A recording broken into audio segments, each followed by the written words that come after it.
காதால் கேட்டு வாய்மொழியாக பாடும் பாடல் வாய்மொழி இலக்கியம் எனப்படும். நாட்டுப்புற இயல் ஆய்வு என்னும் நூலை தொகுத்தவர் சு. சக்திவேல்.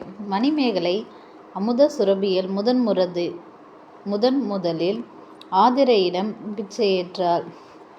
உணவை அல்ல அல்ல குறையாத அமுத சுரபியை பெற்றவள் மணிமேகலை. ஐங்குறு நூறு பற்றிய குறிப்புகள். இது 8 தொகை நூல்களுள் ஒன்று. ஐங்குறு நூறு அகநூல் ஆகும். இந்நூல் 500 பாடல்களை கொண்டது.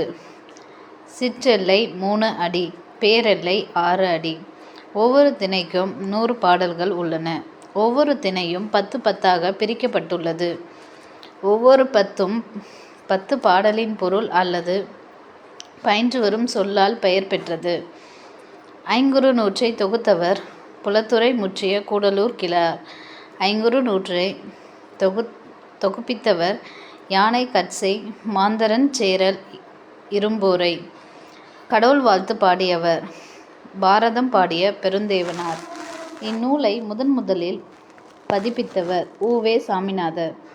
ஒவ்வொரு திணையையும் பாடிய புலவர்கள் குறிஞ்சி கபிலர், முல்லை பேயனார், மருதம் ஓரம்போகியார், நெய்தல் அம்முவனார், பாலை ஓதலாந்தையார். கலித்தொகை பற்றிய குறிப்புகள். கலித்தொகை 8 தொகை நூல்களுள் ஒன்று. இது அகநூல் ஆகும். கலித்தொகையில் கடவுள் வாழ்த்துடன் 150 பாடல்கள் உள்ளன. கடவுள் வாழ்த்தை பாடியவர் நல்லேந்துவனார். கலித்தொகையின் கடவுள் வாழ்த்து சிவனை பற்றியது.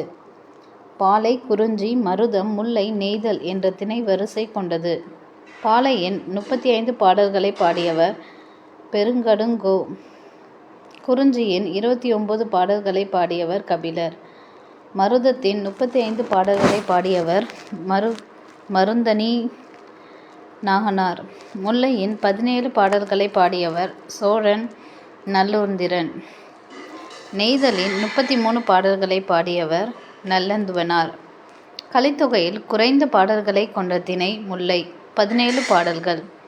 கலித்தொகையை தொகுத்தவர் நெய்தல் திணையை பாடிய நல்லந்துவனார். கலித்தொகைக்கு உரை எழுதியவர் நச்சினார் கிணியார். கலித்தொகையை முதலில் பதிப்பித்தவர் சி. வை. தாமோதரன் பிள்ளை. கற்றறிந்தோர் ஏத்தும் களி என்று சிறப்பிக்கப்படுகிறது. கலித்தொகையில் பாண்டியரை தவிர மற்ற மன்னர்கள் பற்றி குறிப்பிடவில்லை. ஏறு தழுவுதல் பற்றி கூறும் நூல் கலித்தொகை.